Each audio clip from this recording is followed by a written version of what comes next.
بسم اللہ الرحمن الرحیم۔ حضرت عبداللہ بن مسعود رضی اللہ تعالیٰ عنہ سے روایت ہے، انہوں نے کہا نبی کریم صلی اللہ علیہ وآلہ وسلم نے مکہ میں سورہ نجم پڑھی اور سجدہ کیا، اور جتنے لوگ آپ صلی اللہ علیہ وآلہ وسلم کے پاس تھے مسلمان اور کافر سب نے سجدہ کیا ماں سوائے ایک بوڑھے امیہ بن خلف کے۔ اس نے مٹھی بھر کنکریاں یا مٹی لے کر اپنی پیشانی تک اٹھائی اور کہا یہ میرے لیے کافی ہے۔ حضرت عبداللہ بن مسعود رضی اللہ تعالیٰ عنہ نے کہا اس کے بعد میں نے انہیں کفر کی حالت میں مرتے دیکھا۔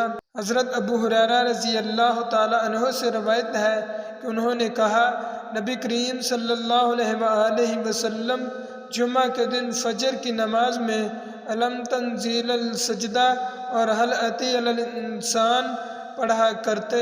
حضرت ابن عباس رضی اللہ تعالیٰ عنہ سے روایت ہے کہ انہوں نے کہا سورہ صاد کا سجدہ کچھ تاکیدی سجدوں میں سے نہیں ہے، اور میں نے نبی کریم صلی اللہ علیہ وآلہ وسلم کو اس میں سجدہ کرتے ہوئے دیکھا۔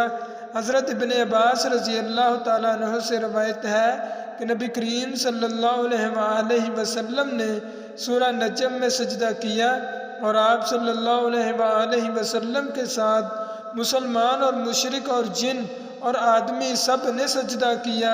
اس حدیث کو ابراہیم بن تہمان نے بھی ایوب سختیانی سے روایت کیا۔